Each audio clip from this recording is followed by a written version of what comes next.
Folks, we are back. I am in the Caribe Royale Resort in Orlando, Florida now. As you guys know, just got off the Jake Paul, Mike Perry event. Now covering MVP prospects. Love this series. Pumped to be here. But today I am here to talk to you guys about the real reason why KSI and Jake Paul is not happening. It's been speculated, and True Jordy just put out a video breaking down Jake's fight versus Mike Perry, and he had some thoughts on the surrounding kind of, I would say drama, but circumstances around Jake's career, KSI's career, and where they all stand. We'll break it all down, but the main point being, why isn't KSI versus Jake Paul happening? What are the reasons for it? And again, I know you guys get tired of these videos. I get tired of making them, but after every event that either guy fights, it will be the inevitable question, so here we are. What is the reason why Jake Paul KSI is not happening? My guy Brian provided his thoughts, and by the way, if you want more thoughts from me and Brian, August 3rd, I might as well announce it, been holding on to it for a while now. He and I will be live on his show, The Pain Game, for the watch party between Crawford and Madrimov. Yes, live in Los Angeles, in person, me and Jordy there. I will see you all on August 3rd. It's gonna be an amazing night from LA. But again, the question remains, does KSI and Jake Paul happen, and why hasn't it happened yet? The breakdown. Let's go. A lot of respect for what he's achieved. And when he was going into these fights that a lot of people thought were unwinnable, like Ben Askren, like Tyron Woodley, I was all in favor of it, and I was supporting him because to me, he was the underdog, even though I actually believed he could win those fights. And the longer that's gone on, the more experience he's getting. You'd have thought that the incline and the learning curve of his competition would have gotten harder and harder and harder, because that's the only way you're going to get better. And that's just not what's happening right now. Like at the start, when he had the age on them, he had the youth on them, he didn't have the experience on them really, because they had been in MMA cages and at least they'd had fighting experience. He'd just done a couple of little charity boxing things. So the element of mystery and what's going to happen here was still very much there early on. All right, so let's break this down. Yes, Jake, when he fought guys like Ben Askren, in Jordy's words, Tyron Woodley, he was an underdog to the public and quite frankly to me in the Ben Askren fight before I saw what he was able to actually do, which is going to be my worst take probably ever. But he still had more experience boxing than Ben Askren did, than Tyron Woodley did. For the most part, in all of those fights, he had more boxing experience. And we can continue down the list until we get to Tommy Fury. He had more experience boxing than all of those fighters. But they were also stiff competition because of their fighting background. This is the same playbook that we use with Mike Perry. And maybe what Jordy is saying here is that he's kind of over the, well, they have more fighting experience but not boxing experience fights because Jake has gotten better, and fair play, you know what I mean? I understand the context there, but my question would be, who is the person that you want Jake to fight if that is the case, right? Because as we get to the Tommy Fury fight, and Tommy did possess more experience as a boxer, and he was as young as Jake was, that's the point where Jake came up against his toughest competition, and he lost. And with the loss, you do have to reset and find fights that aren't the difficulty level of the person you just lost to, otherwise they will result in more losses. At least logically, it's how you book a fighter. If he loses to a certain level, you don't continue to put him against a certain level until you feel he has gotten better to the point where he can compete better at that level. A la the Nate Diaz fight, as well as two guys that did technically have more boxing experience than Jake did, and Andre August and Ryan Borland. Clearly not on Jake's level, even though they had more boxing experience. And by the way, Jake's in-ring boxing experience against guys that hadn't boxed before still prepared him far further than guys like Ryan Borland and Andre August, who did have amateur backgrounds, who did have 10 plus and I think 17 for Ryan Borland. Again, they were against cans. Ryan and Andre August were also cans. Jake proved that. I get it. The Mike Perry fight, granted, on short notice and taking the place of the Mike Tyson fight, which you guys know I don't think Mike Tyson should be fighting Jake Paul. I think he's going to get hurt very badly. But 4 weeks, needed a tough guy if they were going to save this card, put it on the same date, keep people like Amanda Serrano, Ashton Silva active before their big fight. Do I think that Mike Perry is a drop-off from Tommy Fury as far as his talent in a boxing ring? Of course. Same with Nate Diaz, same with Ryan Borland, same with Andre August. The point I'm making is these fights do prepare Jake with the cam, with the ability to get back in the ring and make up for lost time. While Tommy Fury has been on the shelf, Jake has continued to be in camp and try to get better so that he can then reach that level of a Tommy Fury rematch, which I fully expect and want to see at some point. Because if not for the rematch, I'll be with True Jordy. What are we doing? Where is the end of the road for Jake? He says world championship. Tommy Fury rematch would give him a barometer to see where he is at to then start the climb back to the world championship. To me, this trajectory does make sense as long as there's a Tommy Fury rematch in it. And also, again, we'll talk about the KSI fight, but let Jordy continue. But now, guys like Mike Perry, who are smaller than you, less experienced in a boxing ring than you are, and also older, like quite significantly older than you, I'm like, where is this going? I don't understand it, because it's like playing the same computer game level over and over again and expecting to get better at the overall game. Like, the difficulty should increase through the levels, right? That's not happening. And if you're talking about winning a world title, the difficulty should severely increase. If anything, Mike Perry's easier than some of the guys he's fought. So again, we'll address this.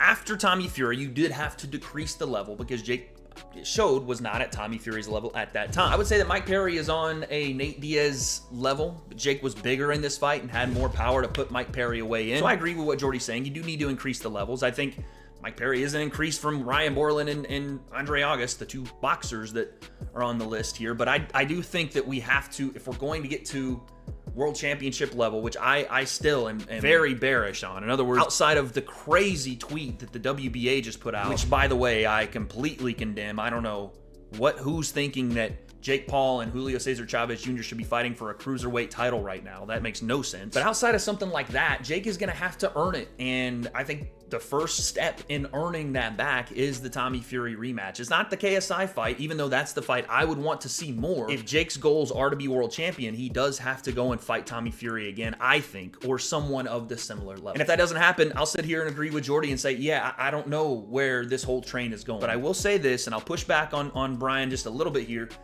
If you were going to criticize Jake for fighting guys that are smaller than he is, and you are going to criticize him for fighting guys that don't have the boxing experience that he has, or guys that are older than he is, well, this is going to sound like I'm being snooty or, well, actually, but I just have to say this. If that's the case, and we're eliminating all those things based on the weight, the experience level, and the age, then we shouldn't be calling for a Jake Paul KSI fight. That's it, because KSI's 31 years old.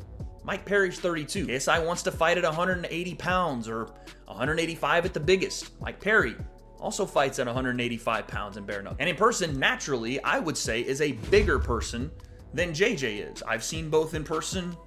Mike's the bigger guy. And if we're talking boxing experience, Jake does have more boxing experience by a good margin now than KSI does. So again, this is just more of a eye-opener to the argument of smaller, older, non-boxer, because Jake has gotten better fighting those guys. Better than your underneath 17-2 or 10-1 boxers that they put him in front of and he absolutely flatlined. And I guess my whole point is to tell you that if you're going to bring that up, then KSI is eliminated from the conversation. I don't want that to be the case, and I don't think you do either. So if you're trying to think of what would satisfy the argument of Jake not fighting the people that you just named, he's going to have to make a run in the cruiserweight division against guys that aren't big marquee sell fights, actual contenders, people that right now I don't think Jake is ready for. So if that's the case, you're saying the Vidal Rileys and the Chev Clarks and Jake's not at that level yet, or the Tommy Fury fight, which, okay, rematch is there, fine. But then you can't say he should go and fight KSI, because then you stomp on your own argument for the thing that you're complaining about Jake fighting in the first place. Now, in terms of who's next after Mike Tyson, Jake Paul did call out Alex Pereira,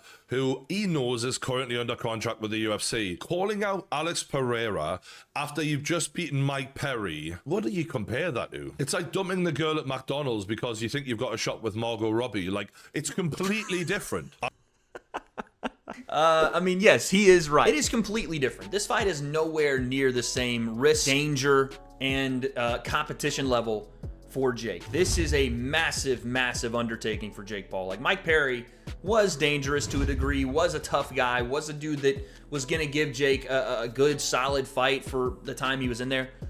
Alex Pereira is a world-class striker, and a world-class striker is something he fought in Anderson Silva. And yes, Anderson Silva at 48 was not the Anderson Silva of 28. Pereira is in his prime, so to speak. He is the current sitting light heavyweight champion in the UFC, and he does have devastating power in his hands. He is a legitimate 6'4" and probably walks around at 215 to 220 pounds. So this would be stylistically, size-wise, matchup-wise, the thing outside of the boxing experience that you all are asking for Jake. And I know that Jordy says he's doing this because Pereira can't fight him, and he's right. Pereira cannot fight him. This fight probably will never happen because He has, I think, 7 fights left on his UFC deal. He's a sitting champion. Dana White's not going to, in any way, shape, or form, let him out of that. But again, and people won't believe me, but I do think Jake 1,000% means it when he says he wants to fight him, and that this is a legitimate call out. I just don't think that in any way, shape, or form it can really happen. All right, so then True Jordy spoke on the thing you guys came here for, the KSI and Jake Paul fight, and the business end of what's happening between the two. That's what we came here for. That's what I want to get to. So let's take a look at his thoughts first on KSI as a boxer and the kind of the way he's moving in his career, and if and when the KSI Jake fight can be made and why it hasn't yet. I actually think KSI's team could learn a lot from Jake Paul's team, because as much as I'm frustrated with some of the matchmaking, they have done a great job in building the star of Jake Paul, the reputation of Jake Paul, and matchmaking and picking the perfect opponents at the perfect time. They've done a great job. I just think it's gone on a little too long like that. And I know that KSI's coaches are the ones who basically decide who the opponent is going to be. A lot of people think it's Mams Taylor, but Mams is the one who kind of gets a load of options and then they make the final decision. This is very interesting because, one, yes, he is right. Jake's team has been one message, one sound, all on the same page. This is what we're doing. And by the way, that comes from Jake, right? Like, he makes those final decisions. Jake's boxing coaches don't tell him who to fight, at least from what Jake has audibly said, and people in his camp that are here have audibly said, like Mike Perry fight, for example. They heard that Mike Perry was going to be interested in saving the date. They're like, well, we could just wait until the Mike Tyson fight. Jake, apparently, the story goes, went to bed, woke up the next day and said, nope, we're taking the fight. Everybody, let's go. He makes those decisions. Now, yes, I assume, much like a Mams Taylor or somebody at Wasserman Boxing does for JJ, they bring potential options to him and I guess now his boxing coaches. And from there, they make a decision. But the big disconnect here is that, at least on this end, it seems, Nikisa and Jake work as a team and decide things, obviously, with the input of the fight team. But the final say goes to Jake. In this case, what Jordy is saying is that most of the process is Mams, like he should, brings potential opponents to KSI's coaching team, and that they are the ones making the final decision on who JJ fights. And it's clear, by the way, that KSI is making these decisions. At least it doesn't seem that way. Let's go all the way back to, if he should have fought Tyron Woodley. I remember JJ telling me to my face he wanted to fight Tyron Woodley. That's who he wanted next. And I can't remember where we were. I think he was Misfits number 2 or 3 or something. And that's who we wanted. And you guys remember he put the poll out and people wanted him to fight Tyron. I thought that was the next fight. Ended up it was Dylan Dennis that became Face Temper. But the Dylan Dennis fight was not what JJ wanted.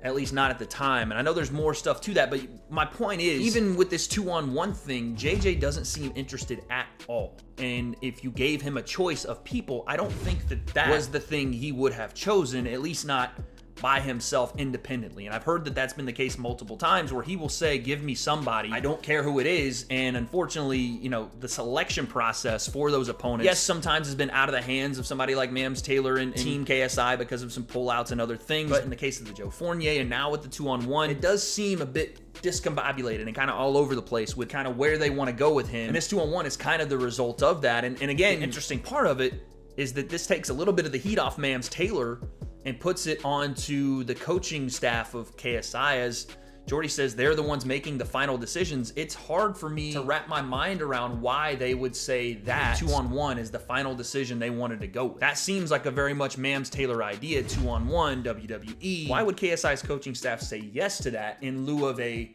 1-on-1 matchup with, a Slim or somebody else? I don't know.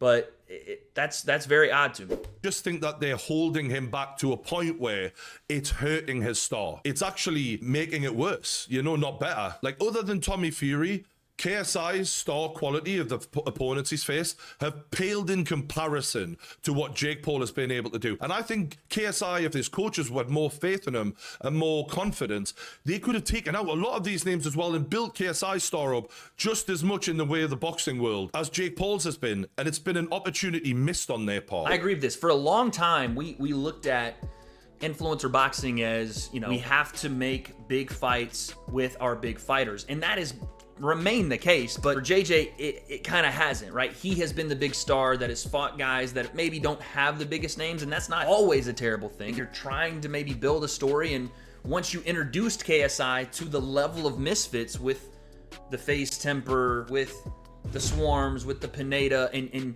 You kind of built him into the same scene that he was the CEO of. You kind of lost that hard line between him as a separate entity and Misfits as its own thing. Him being a part of Misfits and fighting the same people on it introduced the idea, which I, fair play, have pushed for, him fighting Misfits fighters that continue to win in his same weight class, because what was already established with Viejo Temper, it was kind of established with Swarms and Pineda, guys that didn't belong in a ring with KSI at that time to begin with. And even before that, with Alex Wasabi, who was an influencer. Again, yes, JJ's return, I understand that, but I'm saying the big name fighters probably should have started there and continued to work up. Again, Tyron Woodley. Yes, the Dylan Dennis fight unfortunately fell through. Joe Fournier, not a massive name, no one really gave a fuck. But I guess the point I'm trying to make, and what I agree with Jordy, is there was less risk of hurting JJ's star power in losing to Tyron Woodley than losing in some 2v1 or finding, or even winning maybe a 2v1. Like, it doesn't really do anything positive for JJ in any real fashion other than he just gets more activity, I guess. The Slim fight should have happened as a one-on-one when he fought Viejo Temper, and from that point on, had he won, it should have been non-stop, big name, this fighter, that fighter. Not because Jake Paul's doing it, not at all because Jake Paul's doing it, but because if you're going to continue boxing with the goal of getting to Jake Paul, you need to have marquee matchups and big name fights. It could have been fucking Wayne Rooney or somebody like that. I don't really care as long as it feels like a massive fight for KSI, because let's not forget his trajectory doesn't have to be the same as Jake's, because he doesn't have the same goals as Jake, right? He does want the Jake fight and a big name. And yes, fighting MMA guys and or, tougher challenges are going to make that fight more competitive in the viewer's eyes, but he doesn't want to be a world champion. He needs to be in marquee fights, so that makes sense for him and Jake to come together as a sellable, marquee, massive fight that it once was, and I hope someday still is. Recently, Mams Taylor reached out to Nikisa. Mams being KSI's guy, Nikisa's being Jake's guy. Mams said, look, let's put the beef behind us. Let's make this fight happen. And it was all about, well, we need it on this date, or we need it in February. Mams is like, whatever you want, we'll make the fight happen. Let's just get it done this time. And Nikisa went on Ariel Hawani and said, I'm not replying to him because he's pissed me off, and the way he negotiates has pissed me off. And it's like, you know what good businessmen do, right? Like Vince McMahon, Dana White, you can't hold a grudge when it's time to make big fights happen. You've got to get them done. I agree. You need to get the fight done. Now, the entirety of the petty beef between Nikisa and Mams Taylor does not come down, at least in my opinion, to one interaction, and I don't think that this is all Nikisa Badarian saying, I'm not making the fight because I just don't like that guy. That's not what this is, at least in my opinion, at all. I'm not going to go into what I think because I don't know any of the personal issues between Mams and Nikisa and how far they really go. But I do know there's pettiness there, and there's shots taken in public from both sides. This is not a one-way street here. Both guys are to blame. Now, does Mams Taylor want the KSI and Jake fight to happen?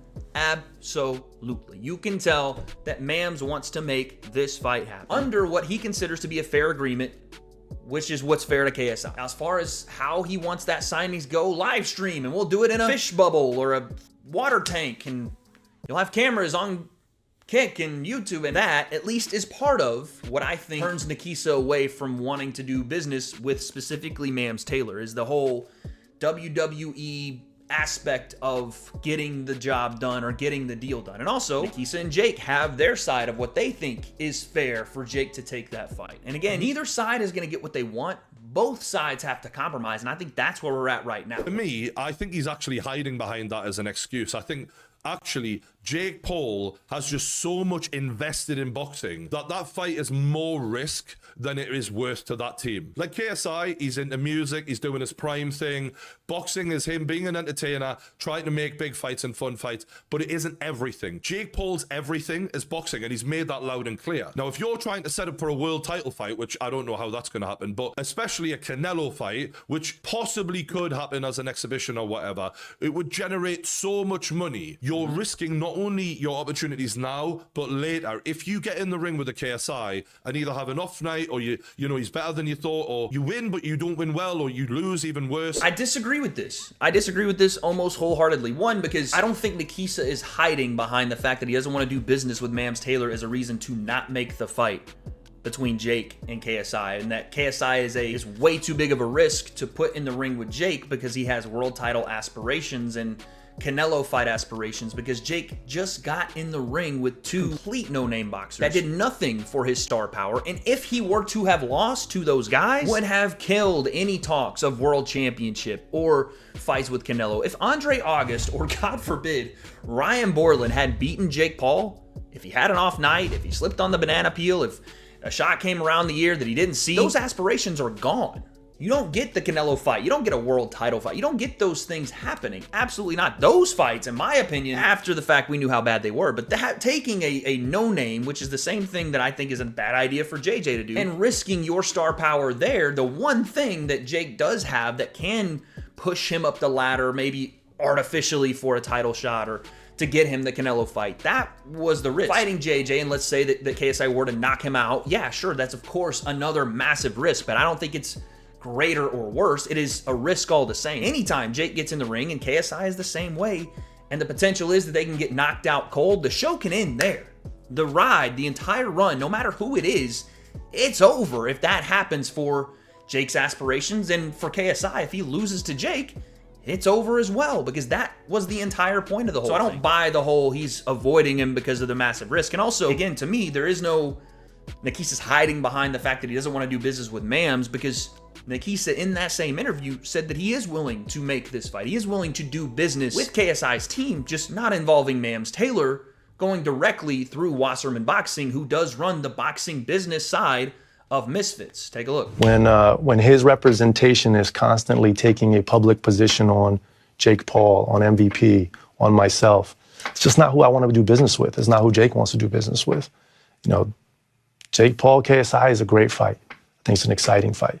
But it's going to be on terms that make sense in the background between ourselves, DAZN, and Wasserman. And by the way, Mams Taylor has said, sure, if that's the case and you don't want to do business with me, let's go through Wasserman Boxing. So we're now at that point where Wasserman Boxing and Nikisa should come together and figure this fight out should JJ win his fight in the 2-on-1. You know, I assume Jake is going to splatter Mike Tyson. But the point is, we don't have any other obstacles in the way now other than just boxing negotiation. That's all that's left. I don't see any hiding from Nikisa's side. I see Mams Taylor dropping his ego and allowing this to go further.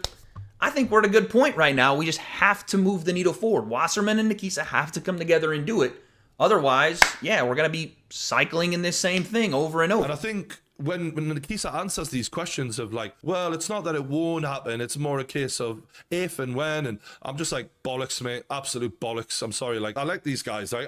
I'm not angry at them or anything like that. It's just like, when you talk like that, you see right through it. Do you know what I mean? It's easy to read. It is a want, not a need, I think is what Jordy is trying to get at. He doesn't view this as a need for Jake, and it isn't. Jake does not need to fight JJ, and JJ does not need to fight Jake. And if Jordy is trying to get to the question of who wants the fight more, like who wants to make it happen right now more, I can absolutely turn to the KSI side and say, yes, it's clear that right now they are making a deliberate push to make the fight happen. More so than Jake and Nikisa are pushing to make that fight happen right now. I don't think that's a congruent line to say that they don't want the fight to happen. Jake does have other things that he can go to, and honestly, whether you like the fight or not, he is already in a bigger fight than the KSI fight right now with Mike Tyson. It is going to be the most watched fight since the Rumble in the Jungle in closed circuit television, whether you like that fight or not. And again, I've made my opinions clear on that. The point I'm trying to make is KSI is not, at least right now, the biggest needle mover that Jake can fight. And if he gets the Canelo fight, JJ's still not the biggest needle mover. If it is strictly business, then yes, Jake is not in any way, shape, or form needing the KSI fight. And again, if it is strictly business on the boxing side, KSI does need it more. And I'll just leave it here. I see the boxing business when I look at this fight. I'm not necessarily happy about it, but I see both guys looking to be an A side. I see a compromise needing to happen between two fighters that don't want to compromise, at least not to the degree another team is accepting of. I see two massive egos that have to be put aside, really, I guess more than two now, but a bunch of egos that have to be put aside to get this done. But I will reiterate and state again, I do not see any excuses or hiding from any negotiation outside of the fact that things are probably a little personally too hot between Mams and Nikisa. So if you bypass Mams Taylor in the negotiations, which it does seem like for this thing to go forward has to happen, and bring in Wasserman to the equation, I could see the fight getting done hopefully in that 2025 time frame, February or May, I don't care.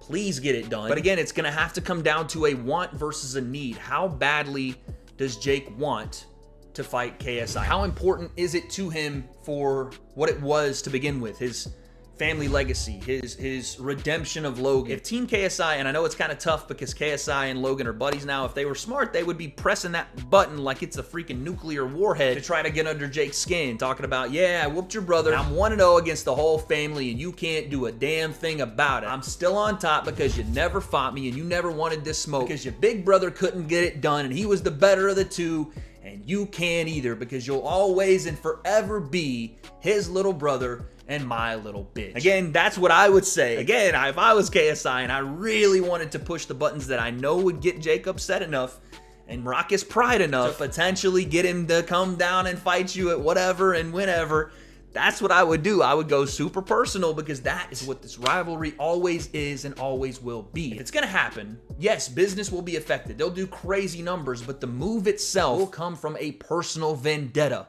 from Jake and from KSI. If you want the fight to happen, you gotta reignite that, because right now, neither of them care enough about it. But you guys let me know in the comments down below. That's why I think the fight hasn't happened, and why, at least in the foreseeable future, it won't. Neither of them care enough to go out and really push for it and really get that flame ignited again. But listen, I don't have those answers. I hope you guys enjoyed the video. Once again, appreciate my brother, True Jordy, giving his honest thoughts on the fight, and something I hope that you guys can one day realize. Just because I don't agree with everything he said here, or everything that Mams Taylor says, or KSI says, or Nakisa says, or Jake Paul says, or Ariel Helwani says, or anybody else says, you can still have conversations with them. You can still have a back and forth. There is no team jumping or line sitting. Just because we all have different opinions doesn't mean we have to hate each other. And it doesn't mean, for God's sakes, that we're all paid and that we don't have any original thoughts or opinions.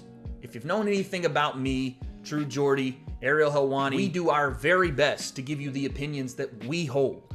There's a reason for that. It's because when we look down this lens and speak to you all, we want you to know that these opinions came from there, and not from some arbitrary dollar amount that slid under the table from any of these promoters given to us as talking parrots. That doesn't happen. That will never happen. Not here, not there, not on Jordy's channel, not on Ariel's channel. It's not the truth. But I guess believe what you want to believe, and whatever happens with this fight, if it happens, I don't have those answers. I guess we'll find out. Peace.